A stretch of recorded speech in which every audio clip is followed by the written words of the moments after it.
Mine's in the gutter, Shamsi. We're starting off. Shamsi's mine's in the not gutter. me, man. Not me, Flower. Flower's putting photos of Sydney Sweeney in our official Degen Digest spreadsheet. So this guy needs to get a hold of himself. Boy needs some milk.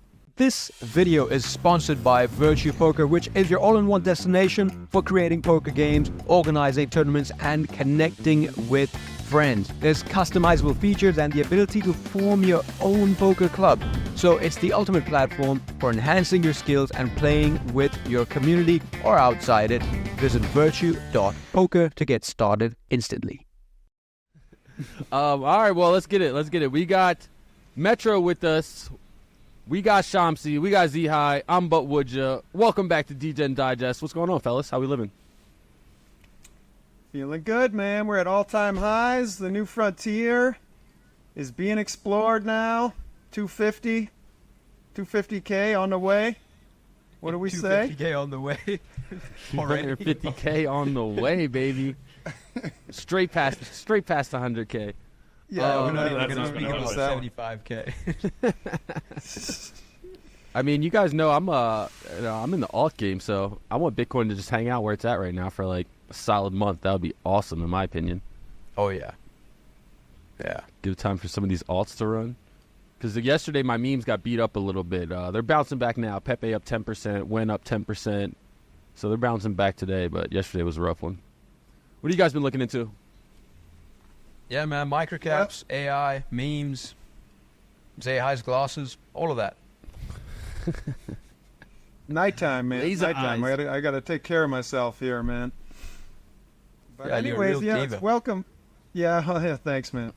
Wanted to welcome Metro here, first of all, too. We're going to go deep into security here because we are in the bull market. People starting to get crazy. People starting to look out for these immediate opportunities. Oh, you got to beat this. Oh, this opportunity's here. I want to get this airdrop, whatever. You're clicking on links. You never know what you're going to get. So we got our man here to just give us a little download on, staying safe and a little bit of overview of what you guys got to offer us from Mint Defense. So we'll get into that later on in the show, but just wanted to, give you a big welcome here. Thanks a lot for joining us this week, Metro. Thank you for having me, guys. Awesome. Great stuff. Well, I think we should start it off looking at the markets in general here. The resident Turbo TA artist here. What do Yeah, you got man, for why us, not? Shamsi? Let's get back into my caveman drawing. So, as a lot of you guys know, since the last time we spoke, Bitcoin has broken all-time high again and again and again. And one thing I'm noticing quite a lot, which I like, is these big wicks. Now, they're not great for leverage trading, so if you don't know what you're doing and if you don't know where to place your stop losses, you're going to get burned. But if you know where your buy zones are, and if you're buying spot or if you're buying low leverage, it's very good. One thing I must say, though, one of these days you're going to see a wick like this and you're going to think that, okay, now is my time to buy because that's what's been happening all this time and it's going to keep dropping and it's not going to be pretty. So just manage your risk, even if you're, experienced trader, if you're playing spot or whatever. But in terms of plays on Bitcoin, like what Wood just said, ideally we go sideways in this range, the 69 to 73K range. That allows some breathing room for our alts, our meme coins, and all those microcaps to then, gap up and find a new baseline medium for them to stay at.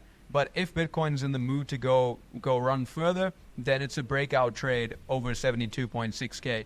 So any momentum with volume confirmation. So one little trick that I'll tell you guys, and I'll show this to you on ETH BTC also because that's looking very, very exciting for our altcoin bags, is one thing you want to see is when price goes up, and I've tested this to some extent, so there's merit behind this. When price goes up, you want to see volume followed through with it, because what that means is there's increasing participants into the market. So for instance, over here, you saw this TWAP over here, and price volume was going consistently up and up and up and up. This is a great example of when market buyers are stepping in actively, and it's a good place it's a good sign of strength. Okay, so Bitcoin breakout trade over 72.6K. That's where we're going to be, buying more leverage bags or whatever. One of the coins that I'm looking at on a more short-term time frame is Myro, currently holding down that 3 cents or that 30 cents rather area right here. I don't think this is a bad area to accumulate some Miro right over support. And I think once this thing pops off over 40 cents, we're cleared to go towards half a dollar and up from there. So if you buying some spot Miro over here, I think anywhere from 50 to 60% pump is very, very likely. And then let's look at ETH BTC, because this to me is very interesting on the weekly. The same volume confluence that I was talking about, you see price was dropping down and volume was also dropping down. What this means is there's less and less active market sellers into the market. So that's a sign of weakness in price falling. You can see prices consolidating and kind of going upwards now, and volume is taking a slight tick up. If I zoom in for you, you can see volume is taking a slight tick up. We're going from 162k average to about 314k average volume. So this is a good sign that active market buyers are stepping into the market at this key area of support. And if you're into altcoins, then it's only a matter of time that we go vertical, somewhat like this, like we did back in 2021 in March. So I'm just waiting for that. And like what Wood just said, if we go sideways in Bitcoin and Ethereum can carry us over a little bit, then Ethereum all-time high, followed by altcoins ripping faces, is what's on the table. What do you guys think?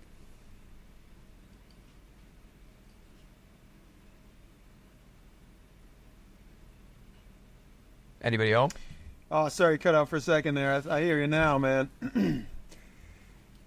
Looking good. So Did you not hear me?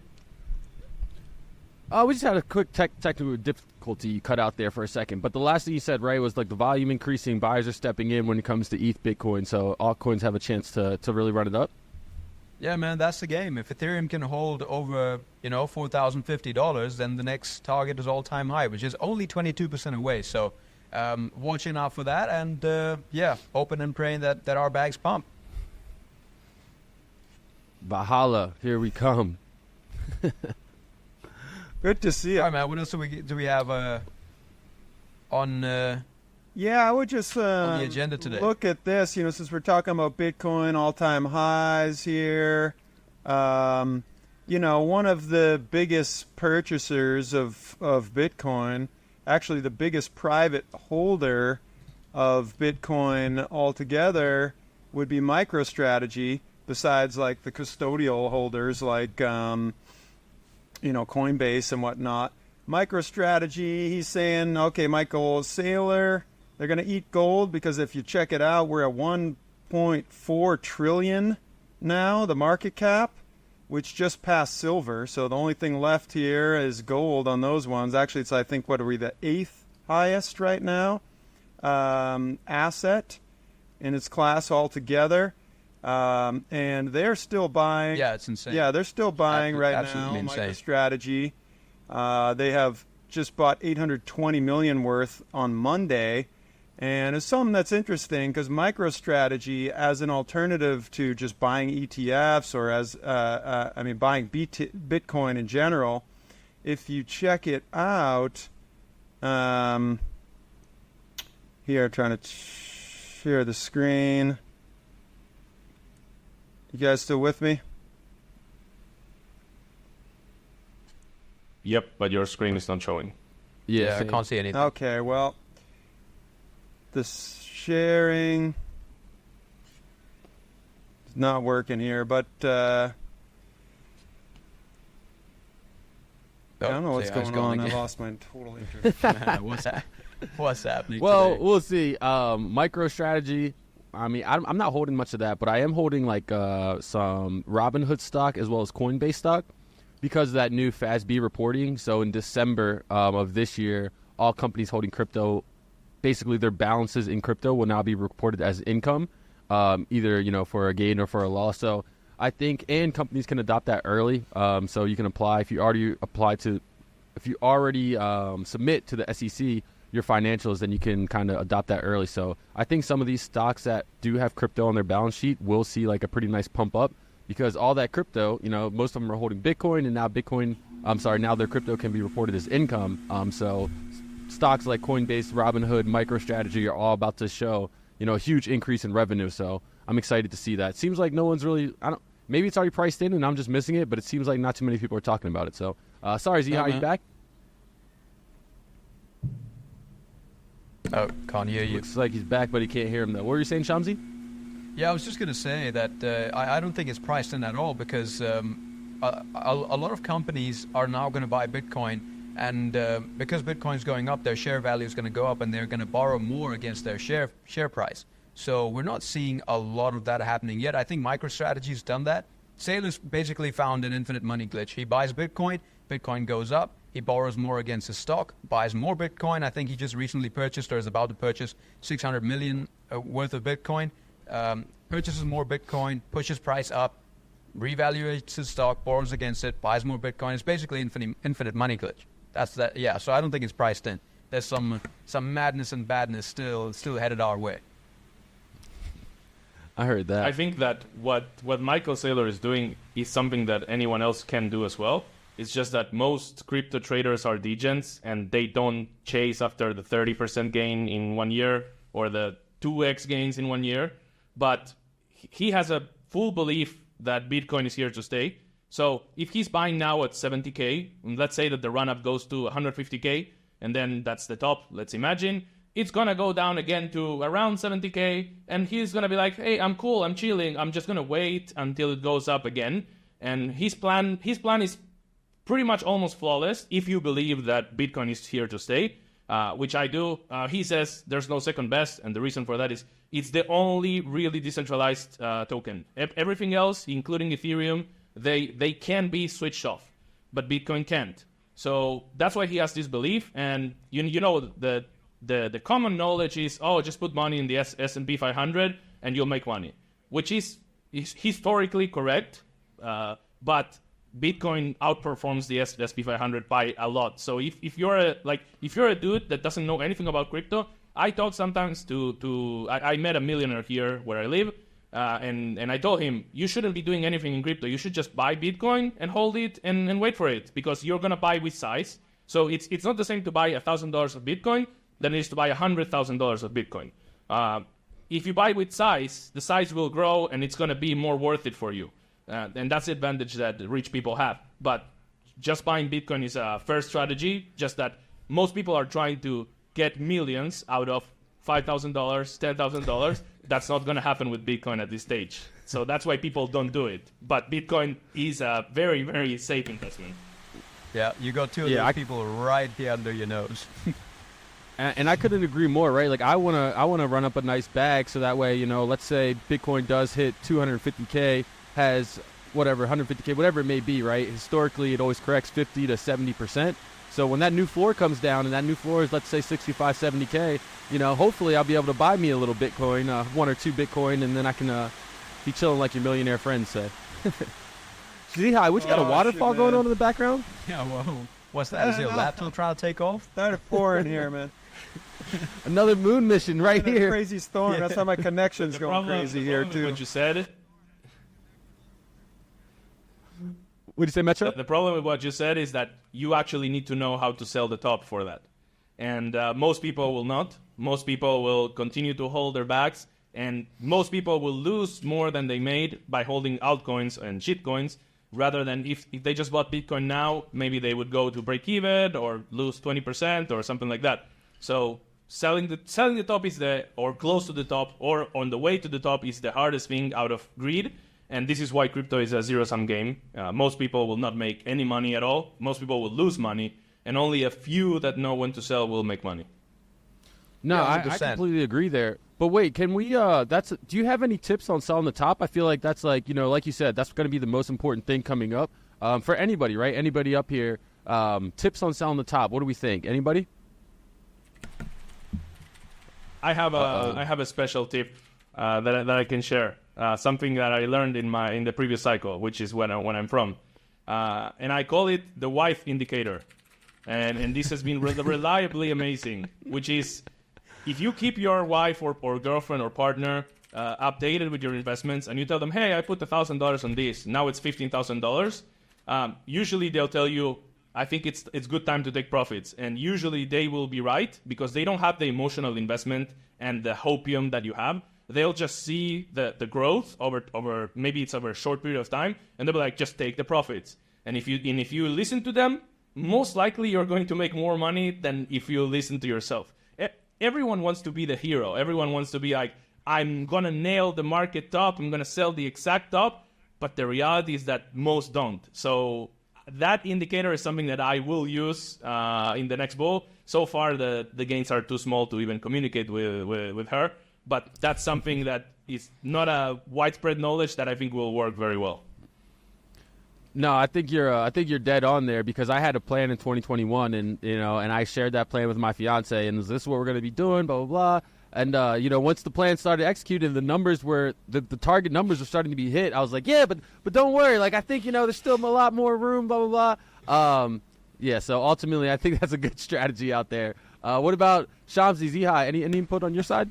Well, we had that nice checklist we were going over last time, and I'm already starting to see some of those things getting checked off. I had my stepmother text me this long newsletter she got about like these amazing new things that you can invest in, and it was like Solana and a few of the main top 10 coins that she was just amazed by, and I'm like, oh man, this is top signal already.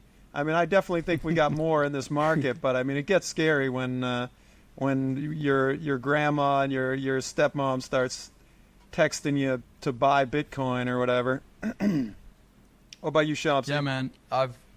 I've got some friends that I know for making not amazing financial decisions, so I'm just waiting for them to text me.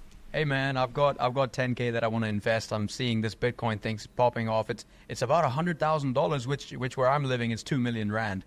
So it's over 2 million. I saw it was just $1 million 6 months ago. Please take my 10K and help me invest it. So I'm waiting for that. And it's that's one of the top signals. And Metro said that you could gauge your if we're close to the top, judging on your wife. I think a lot of it can also be done based off of what you tell other people. So I've seen myself, even just in the last 2 weeks, I was just chatting to my dad the other day, and I said, oh yeah, I found this shit coin, and I put in, 3K into it, and it's up to 10K right now. And the next day, the 10K was down to 8.5. Now that's a long-term hold for me, but that's a very big reminder that that's usually how things go. You're gonna end up at a point where it's the dip's just gonna keep dipping. So you got to play it safe. What do we have here on the screen? Yeah.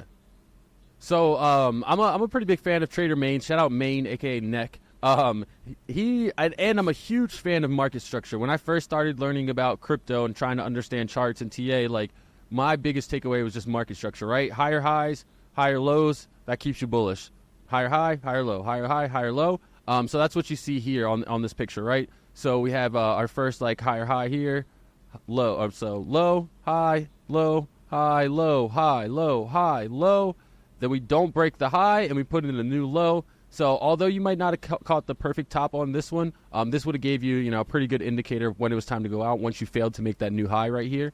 And then something similar on this side, we came down, put in the low, high, low, high, low, high, low, high, low, high, and then we broke down right there. So on the daily market structure, I think is when I'm going to really start to look to start taking profit and try to be like, okay, hey, I know I didn't hit it all. I might not have sold the perfect top. I didn't buy the perfect bottom, but, according to the market structure, things kind of started breaking down. I'm okay with getting out, And so I think that's going to be my biggest indicator. It's something I've always been a fan of. And for me, it's relatively easy to look at, right? Like, hey, this is our previous low.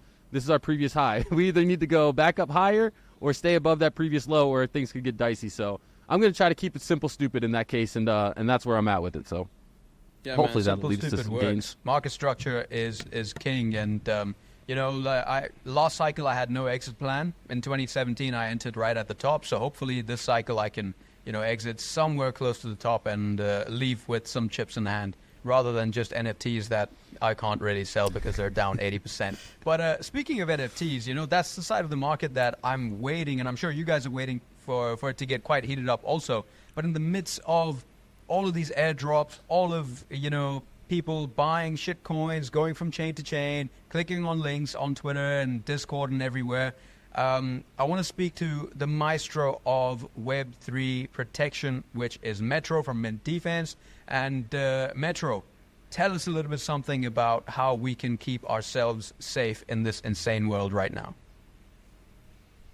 Yeah, for sure. So first, I'll preface this by saying that NFTs aren't hot right now, and you can see that not only on trading volume, but also on scammers. There was a report released a few days ago where it said that essentially NFTs accounted for 5% of the losses last month. So NFTs are not popping right now. Even our software, what we're seeing that people are getting scammed on, attempting to get scammed on, are mostly coins. That's what's hot right now.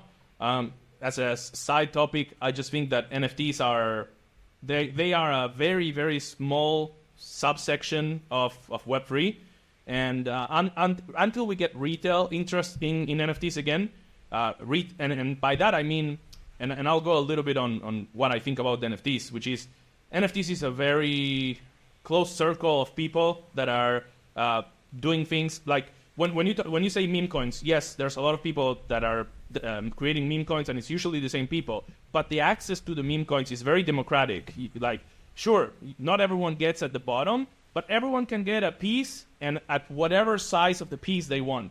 But when it comes to NFTs, if there's like 10,000, there's 10,000 people that are whitelisted, and there's 20,000 people that are in total interested, and the 10,000 people that mint are likely going to make money, and the other 10,000 are not.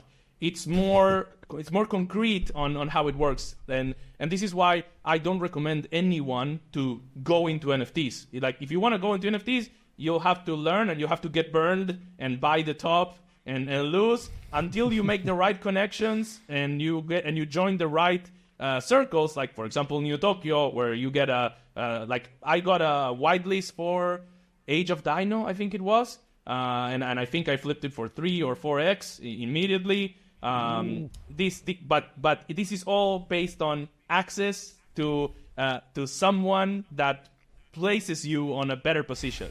Now, I'm not saying this doesn't exist in meme coins. I'm sure it does. But in meme coins, you can enter with a very small size. If you have the right tools, you can squeeze yourself in. That's not something that you can do on NFTs, especially because there's no public sales really. It's mostly whitelist. There's even a new meta, which is pre-sales of NFTs. It's not even whitelist. It's even before I'm minting, I'm going to take your money. So NFTs are, we are all NFT holders. We're all part of New Tokyo. There's very big benefits into getting into New Tokyo and purchasing a New Tokyo NFT right now. But when it comes to flipping NFTs, very hard to make money for most people. I would recommend everyone to stay on altcoins, and even they can try shitcoins if they want to, if they're sitting 24/7 in the computer.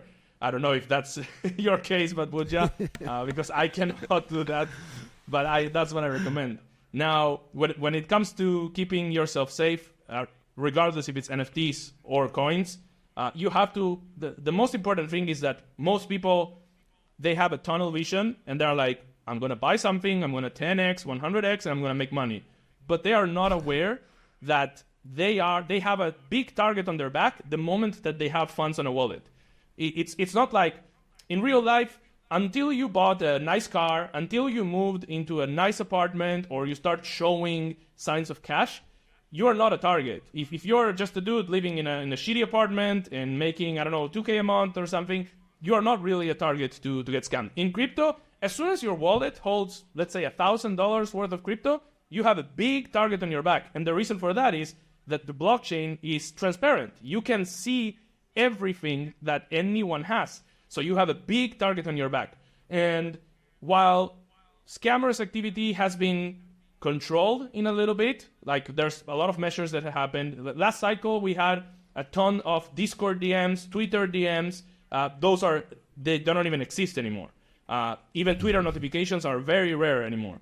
But every time the scammers are going to find something new to do, because it's so easy to make money. Like we are talking about putting 10K and making 100x.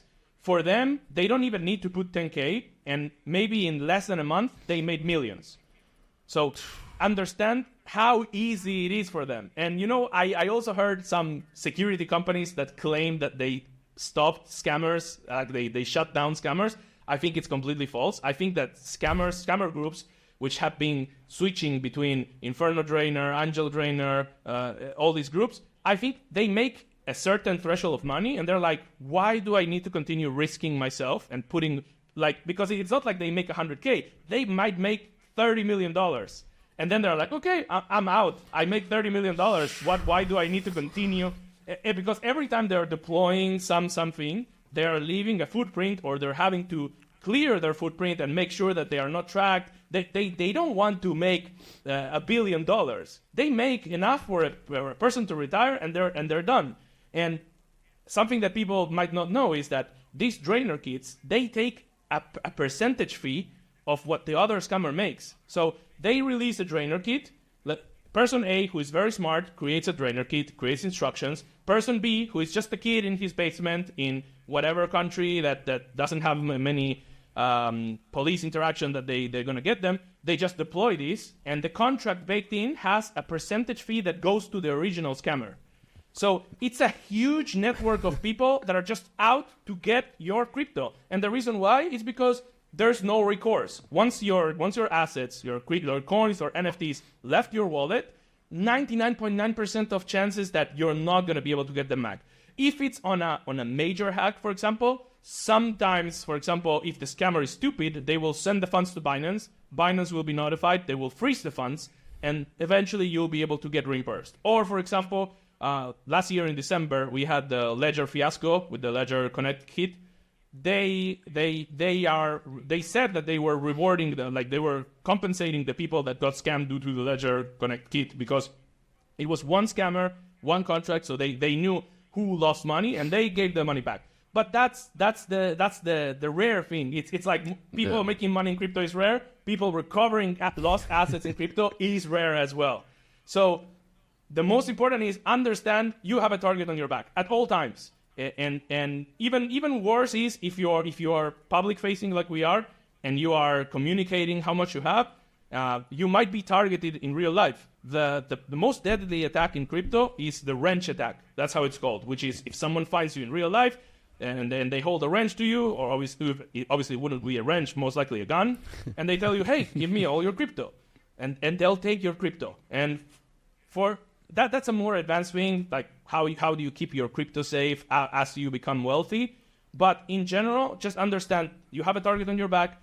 Every website that you go to could be compromised, which is what happened before, and you just have to be paranoid. Like yesterday, I sent a large amount of funds from our treasury, and I checked character by character that I was sending it to the right address. I'm already 3 years into crypto, and I checked character by character. And the reason why is because I know there is no coming back from making a mistake in crypto. Like there's almost no coming back. So once you understand that, you should know that unfortunately you have to be much more paranoid than you think when doing crypto. The problem, and this is a big problem in crypto, is that crypto, again, since it's an opportunistic place, sometimes you have to rush into things. If you don't click the button now and you click it 5 seconds later, you missed out.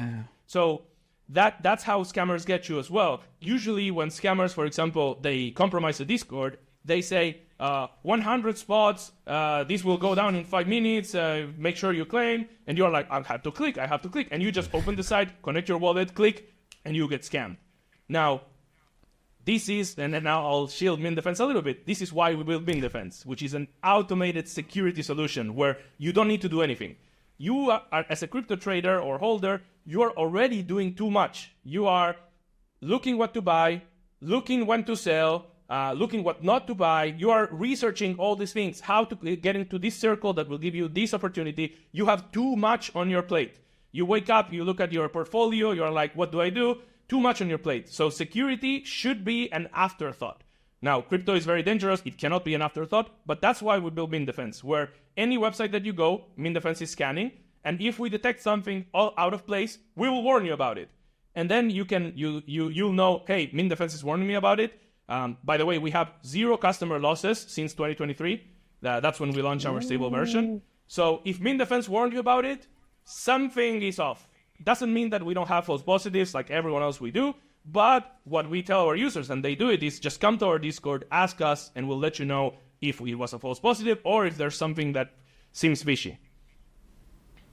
And I think that's the best way to do it, because like I travel across chains on all these different chains, all these different sites, always looking into new things, and every now and then I'll come across something I'm like, so there was a multi-chain vulnerability, I think back in 2021, when multi-chain was a big bridging protocol, and I still have on my Etherscan, it pops up, it's like, hey, this wallet warning, there's a multi-scan vulnerability, and I went right to Mint Defense, and I said, hey guys, like I've tried to clear this many times, it's still coming up, and someone got right back to me. I think it might even been you, Metro, saying, yeah, like most of the time Etherscan's a little slow. As long as you did it on Revoke Cache, you should be good to go. And so I think that's kind of like a slept-on thing. Like, we all know security is important, but it's like it starts to become an afterthought when you do it so regularly and so frequently. So I've actually made it a point to hang out in the Mint Defense Discord a little more, just to see what other people are seeing, just to see what other people are facing. So that way, getting caught off guard, and now it starts to, as the bull run really picks up, it seems like, hopefully, knock on wood, I'll be making some serious money. So it's like, I can't jeopardize that, right? Like, we're literally show up every day to try to change our lives and be involved with this, and one wrong click can jeopardize it. So just really appreciate what you were saying there. Shamsi, what are some thoughts? Yeah, man, 100%. I mean, every single time I've had a question about security, I've gone straight to MD's Discord, and it's been answered very detailed. So shout out to you guys for that.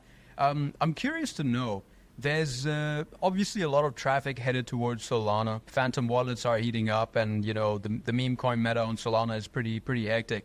Have you seen any increases or any differences in the type of scams on ETH versus Solana?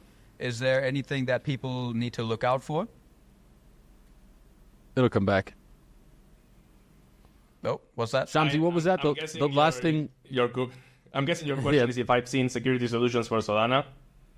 No, I'm saying, have you seen any new scams that? Wait, did I? No, I was.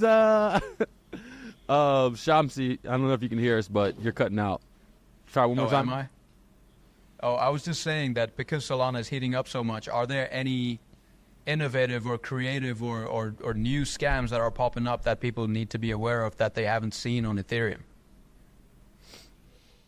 So I don't have much knowledge on Solana. We are still not deployed on Solana. Every other security solution is not deployed on Solana, pretty much. I think there is something deployed natively in Phantom, but I wouldn't, based on my knowledge, I wouldn't trust it to be very effective. At the end of the day, people would say that scammers are very creative, even on ETH or on L2s. At the end of the day, it's always the same thing. It's getting an approval or abusing an approval. That's what it is. Or asking you to send something directly. I don't think there's much for scammers have a way to mask things sometimes, but at the end of the day, they're either directly transferring your asset, asking for a permission from your asset, or abusing a permission from your asset. And that brings me to the point of permissions. The most important thing that you can do, especially on Solana where gas is cheap, is to always revoke your permissions. Like, if you're not trading something actively, you shouldn't have permissions on Solana. Like, how much is the transaction cost in Solana? 0.01 or something like that? So just just revoke the permission all the time. Now, Ethereum is a different game, because in Ethereum, revoking a permission could go up to $50 or something, and it doesn't make sense, but whatever. So on Ethereum, what I tell people is, you have to look at the assets that you value and you are not actively trading, and the assets that you don't have on your wallet, but you might have in the future. For example, let's say you have your Neo Tokyo Citizen staked. If you unstake it and it has a permission, then the door is already open. So for those assets, you should be keeping your permissions clear. People are very lazy about it. One, out of laziness, but two, out of cost, which is completely understandable.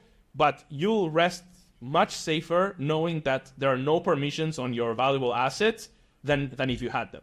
I would only keep the permissions on if you are actively trading it. Like, you're holding, I don't know, $10,000 worth of X coin, and you know that you might pull the trigger tomorrow. Okay, keep the permission.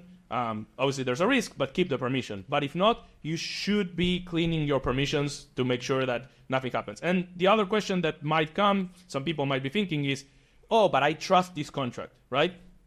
what happened last year, also in December, was there was a third web vulnerability where all the contracts that were deployed using a specific library got a vulnerability that almost wasn't able to be fixed because there wasn't a press a button and fix it. Every project had to, number one, check if they could fix it, and if they couldn't, they had to replace their collection, and if they could, then they had to implement the fix. But that's individually, every collection.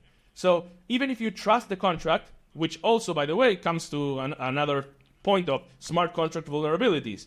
There are smart contracts that have vulnerabilities that we don't know about. The scammers find them, and then you get drained. And this has happened on multiple protocols, not related to third web. So it doesn't matter what level of trust you have, even if it's Uniswap, right? If you bought, let's say, I don't know, if ETH, and you're planning to hold ETH for the long term, well, ETH is not a good example, but let's say WBTC, and you're planning to hold it long term, and you have an approval with Uniswap, if there's a catastrophe and something happens with Uniswap, you might lose your WBTC. So just revoke the permissions. That's the most important. And especially anything that is not Ethereum. All the other chains, the gas is nothing. You should not have permissions on the other chains. You should clean your permissions. Ethereum is more complicated. Yeah. Yeah, it's definitely very expensive, especially now as the market's heating up to revoke permissions or do anything on chain for that matter.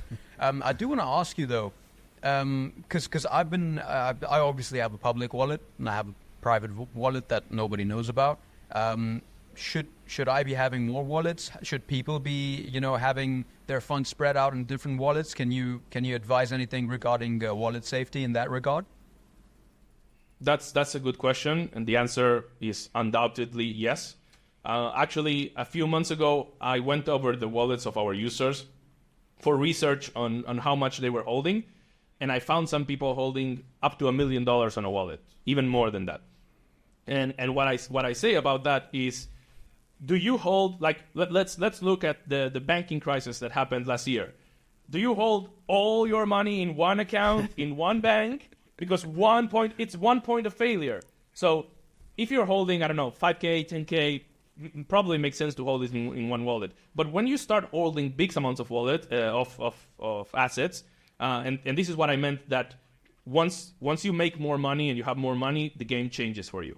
Once you start to do that, you are better off diversifying and having different wallets, even in different physical locations, even in different exchanges. Again, we also had FTX. There were a lot of people that made a lot of money last cycle, all on FTX, boom, destroyed.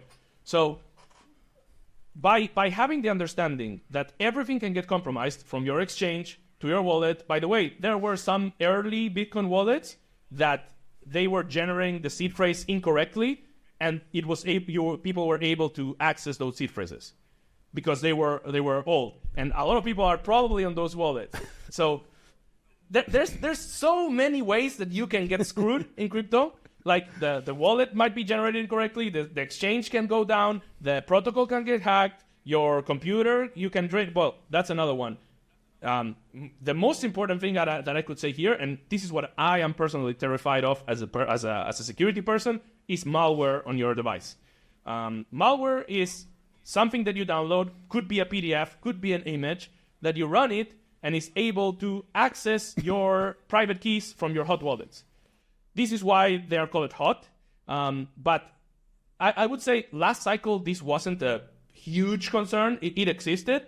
But this cycle, I think it will be much stronger. There will be a lot of these kinds of scams. There have been people of a lot of wealth and very well known targeted by these scams with, like, for example, they approach you with some business opportunity over email, then they send you a file, then you download a file, and then their wallets get drained. Mind blowing. They are holding millions of dollars on hot wallets. So hot wallets are something that I would barely use. I'm even using my hardware wallet for most things. People will tell you, yes, but if you use your hardware wallet and you interact with DeFi, it's not a cold wallet. It's something that is debatable. They are correct in the sense that if you're giving permissions on a hardware wallet, obviously there are some problems that can happen. Side note, the only reason why hardware wallets are good is because the private key sits on the hardware wallet. That's the most important reason. It's not a impenetrable fortress where you put something and it's safe. It's not like that. It's just that the private key is there. So if your computer gets compromised, that the hardware wallet is not going to get compromised, most likely. People should be using hardware wallets for most of their activities. I would say in the case of meme coins, Butwouldya, maybe you can explain. You do need a level of speed, and for that reason, you might want to use a hot wallet. But I don't know if the compromise is worth it, knowing that you might download something at any point that could steal your private keys, and in turn, and also, what's the problem with stealing your private keys? It's not only the assets you have, but it's the future airdrops you have. Yeah. Wallet history has worth in crypto. So if your private keys get compromised, your potential future gains get compromised as well. So in my opinion, you should be doing almost everything with hardware wallets. Yes, it's inconvenient, but the level of security it brings, it's needed for people not to lose funds moving forward. Yeah, I would agree with that. I would say, like, for someone like me, like, I'm super active on chain. I'm always trying out new protocols, meme coining, using different platforms. And so when I first started to try to use some of these tools like Telegram bots and things like that, like, security was a pretty big issue because it's like, I know better, right? And so you have to kind of come to terms with, like, okay, if I'm going to use a platform like Photon, which is like a trading platform, or BonkBot, or, Unibot, whenever these bots are, I know, like, I'm going to send X amount of Solana in there, let's say, 1, 2, 5, 10, whatever it may be, into that wallet, knowing, like, okay, that money is at risk. And when I make money, I usually withdraw it from those wallets to a cold storage wallet or to a hot wallet, which then goes to a cold storage wallet. So I try not to leave too much funds directly on that platform, the same way I do with centralized exchanges. When I need to use something on like leverage trading, or if I'm feeling frisky and I want to 10x something, and I'm doing it on Binance or I'm doing it on Mexi or whatever, I know that, hey, I have $500, $800, $1,000 on this platform. If I make more than that, I need to be withdrawing it because it's constantly at risk. So it's a hard balance, but when you are on chain a lot, just remember with Solana specifically, it doesn't cost anything to move the money around. It's so easy just to transfer assets over to back to somewhere safe. So that's kind of like been my thought process as I've been going through it. So I think that could be good for other people as well. Hopefully you guys aren't doing that. Like if you have 100 Solana or whatever's important, whatever you think is a high number. If you have a high number sitting on a third-party service, whether that's BonkBot, Photon, whatever it may be, just know that you're kind of asking for it. And, just transfer out what you need or leave in what you need and transfer out what you're not actively using. So that would be my advice. Any thoughts there, Shamsi? Well, I just want to jump in 100%. here. And, to the people who obviously nothing is 100% guaranteed in this space. Like you could be as safe as you want to be, but in the back end, there's a keylogger on your, device or whatever. There's so many things. That's what I'm happen. scared of. I'm scared of something so- like that, and I don't know how to check for it. I don't know like what. So. I have no idea. Yeah, but what you can do is you can prepare yourself. And ZeHI, you are not here. You're just typing in the chat. ZeHI has been a ghost this whole episode, by the way. He just he dipped. But yeah, you can prepare yourself, and one of the great ways to prepare yourself is get mint defense. So. I know a lot of you listening already know MD, but I'm just going to ask Alex again, how can people get mint defense? Where can they find you? Tell us everything. So anyone can get mint defense by going to our website, mintdefense.com. You can just click on Become Bulletproof. It will take you to the Chrome extension, install the Chrome extension, create an account. You have a 30-day free trial, so you don't need to pay anything. And before or after the trial, you can pay $9.9 a month or $99 a year. By the way, this is some alpha. This price will be going up with the halving. That's how we are timing it, and some other things that we're cooking. But just for $10 a month or $100 a year, which when you think about it, how much is gas right now on Ethereum to swap a token? It's like $50 sometimes. So the price it's almost like the price of gas to get mint defense. And with that, you're protected against a lot of things, and I want to touch on this a little bit. So the cream of what we do is checking web-free sites that you interact with and detecting them as scams and preventing you from getting drained. But we also have a very revolutionary feature, which is we are protecting you from address poisoning. Do you guys know what address poisoning is? No clue.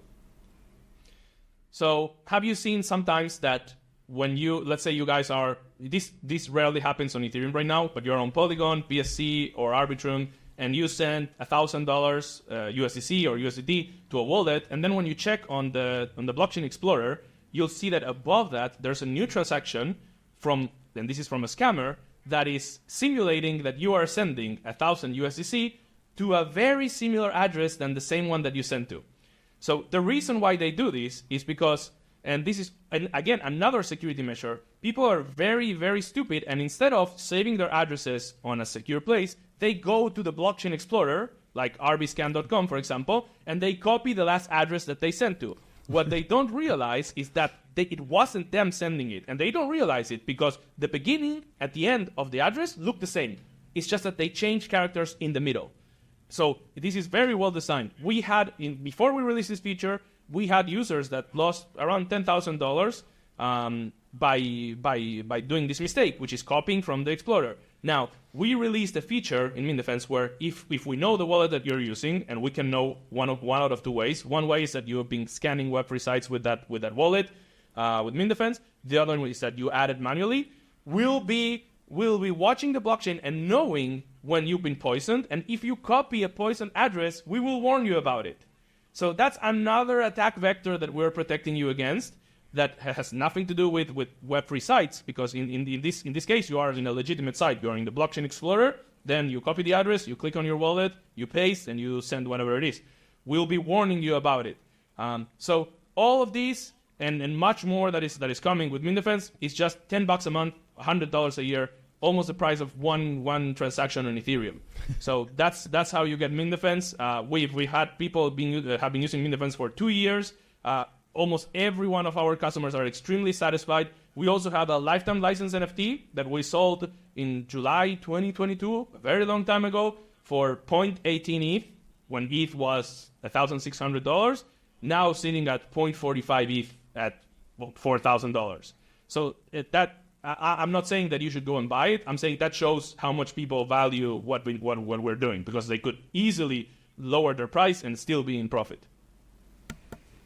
Am I back? Yeah, I have Check it out. He's back, baby. Oh my God! I thought I was here the whole time.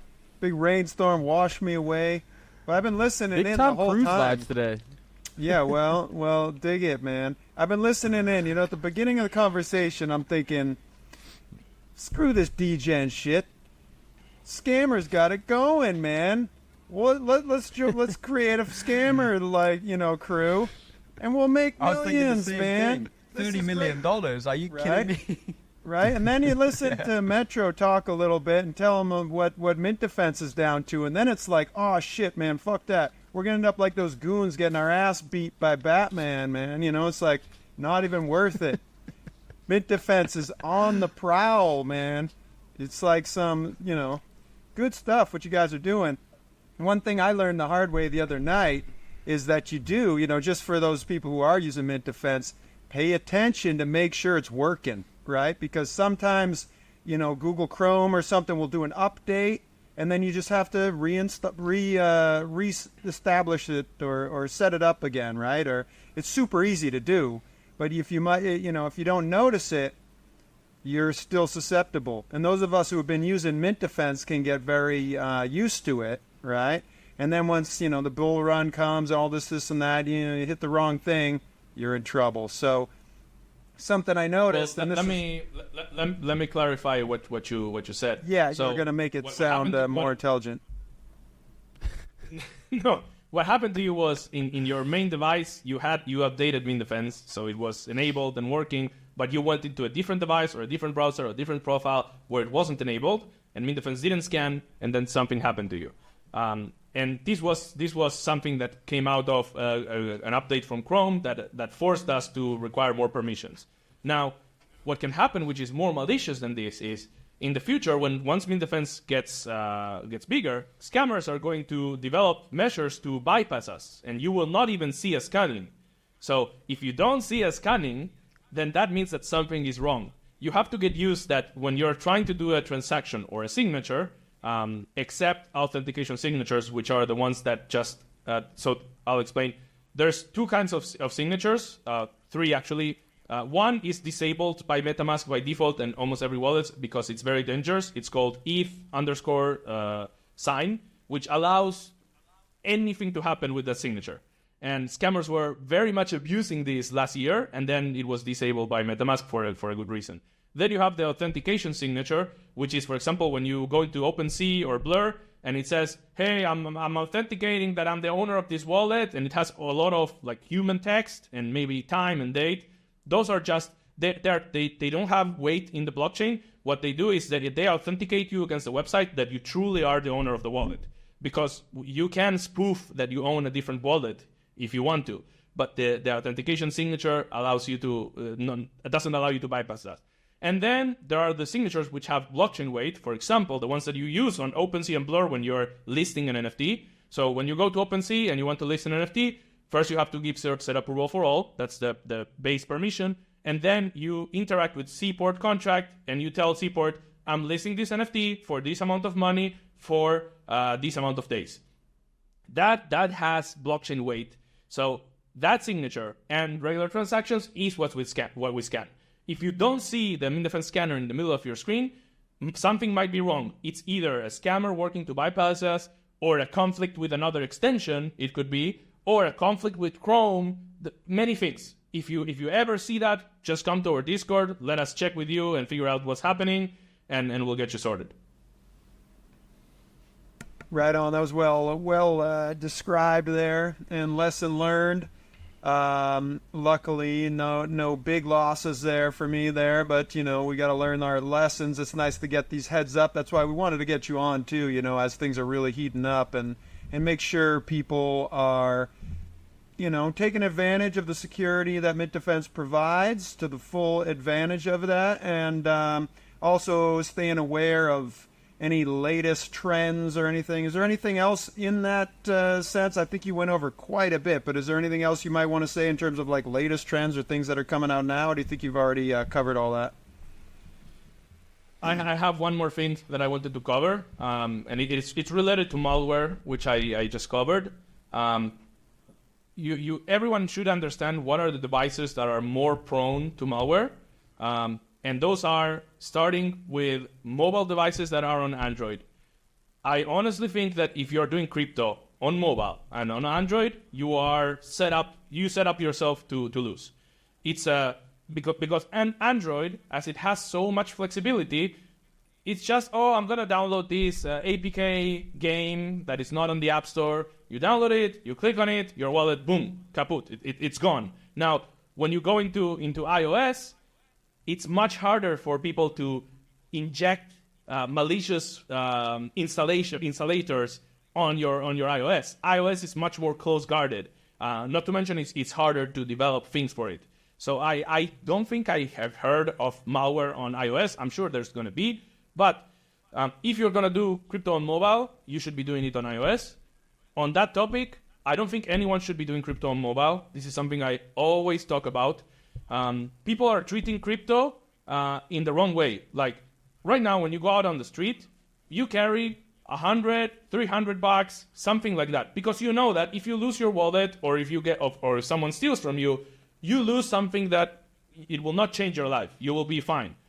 Everyone has a different threshold of how much they carry. Now, there's people with NFTs worth $50,000, coins worth $50,000, going around in their phones. So again, if you get attacked with a wrench attack, someone is going to take your phone. They're going to click two things and send all your stuff to another address. It's that simple. So I really believe people should not be doing crypto on mobile, but if they are, they should be doing it on iOS. And then when it comes to computers, Windows is more vulnerable than Apple computers. Ideally, you want to be doing crypto on an Apple computer. That's the least likely you're going to get a malware attack. Doesn't mean that you cannot get it. Some people think that Apple is zero viruses. It's impossible. No, it is possible, but it's less likely. So if you are really serious about if you're really serious about crypto and you think that you're going to, let's say, hit $100,000 this bull market or something, or let's say that you start growing towards that, you should be taking profits to upgrade your devices. You should be buying hardware wallets you should be buying an Apple laptop, and that way you are going to be setting yourself up for success. Because if you're worrying about getting scammed, you might make less money just because you're worried. You want to be as calm as possible. You don't want to be trading on the bus. You want to be trading in the comfort of your home, in peace with your Mac device. And in the term of hardware wallets, we always recommend Ledger Nano S Plus.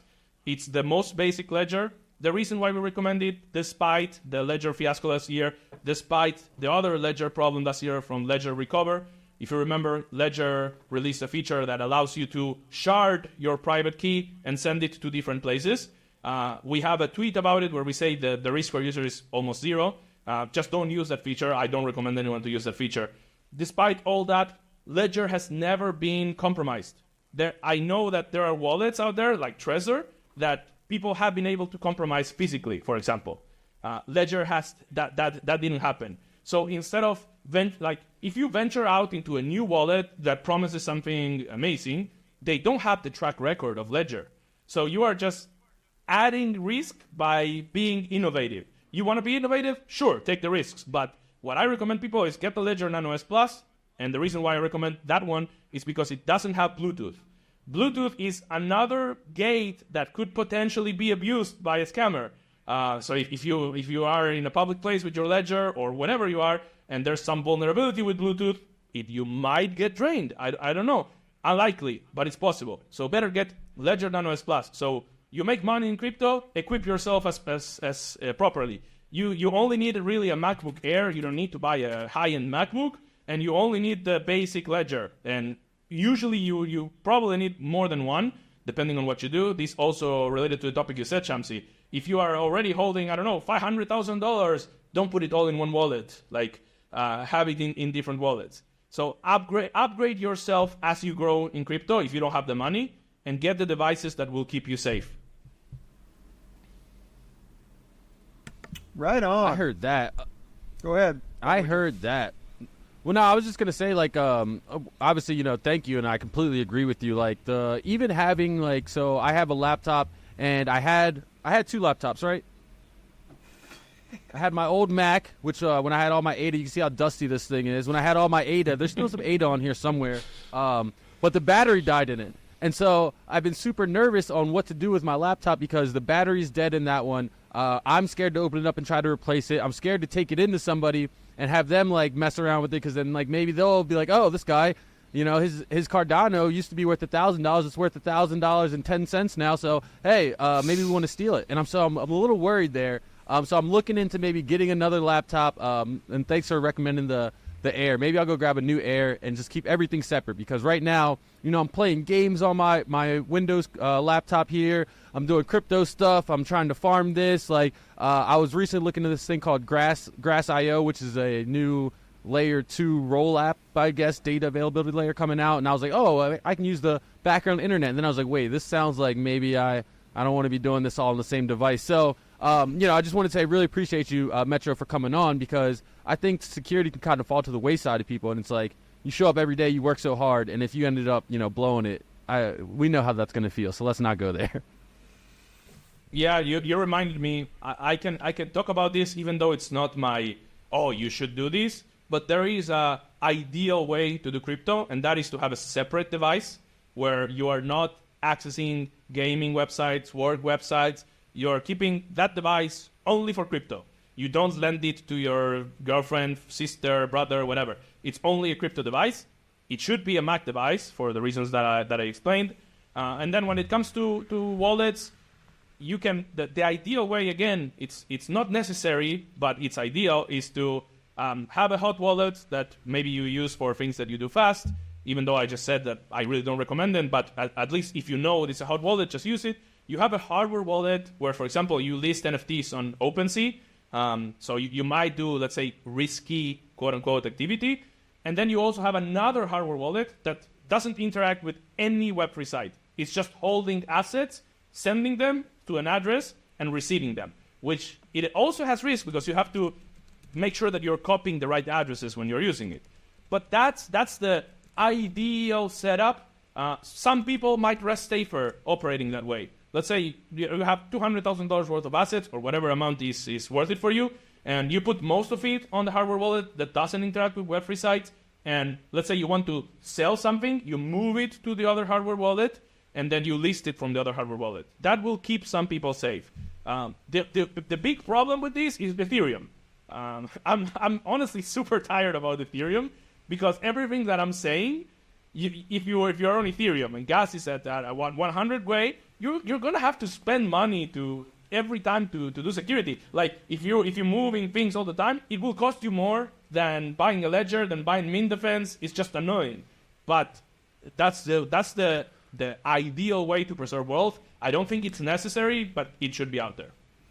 And look, guys, before I had any wealth, which is still kind of like now, I was rocking the dual ledger setup with the laptop only for crypto. So, get secure. It's not a joke out here, man. If you're really trying to change your life, you don't want something silly to happen. So, just want to say thanks again, Metro. Yeah, this is good stuff. Thank you. And go ahead. One last thing. Make sure you tell this to your noob friends, because you might learn it, and then you're gonna be like, it's okay, they'll handle it. No. If you don't teach them, they will not know about it. So you should be telling your friends, hey, this is how you do things.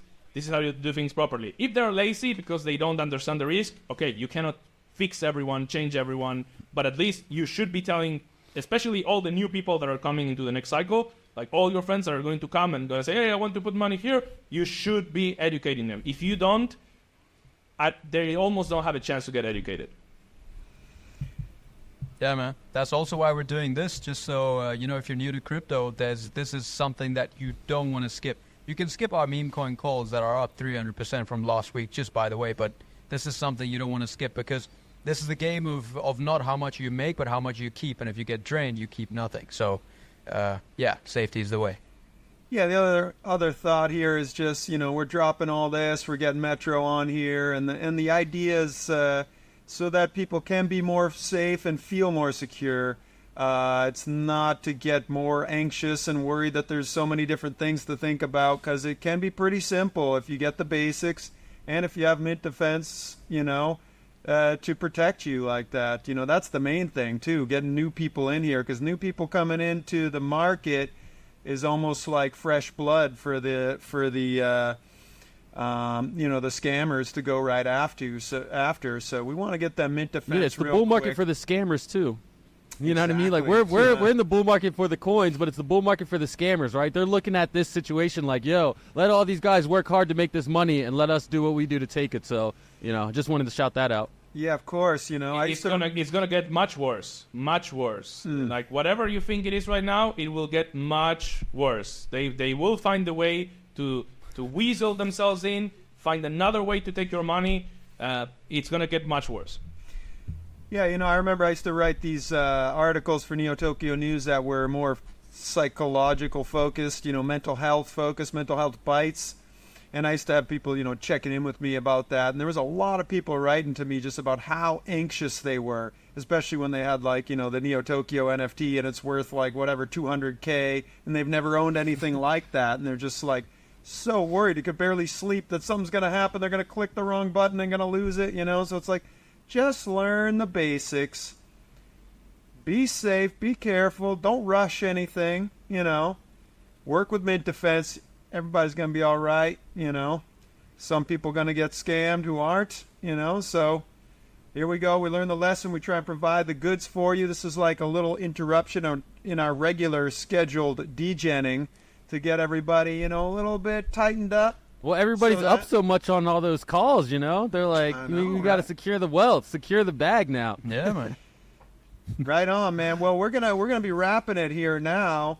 Did want to let people know that next week we have Paul coming on, a nice AI project that's been rocking. Becker's been talking about it quite a bit. That's been up big time. They got some cool stuff that they're working on, and we're going to hear about that at NFT Market Monday. We're hoping we can even get them on this show here sometime soon. Shout out to Mint Defense. Thanks so much, Metro. And you guys can close this out. I'm going to just be hitting some gongs here. Oh, yeah, I can't wait to go hit some gongs as well. Shamsi, any closing thoughts? No, man, just keep making money. That's it. Keep making money. It's money-making season, so work hard and get the dough. Get the dough. That's right, you know. Shout out to Mid Defense. Secure the bag. Guys, it's time to secure the bag. We appreciate you. We'll see you next time. Peace out, ladies and gentlemen.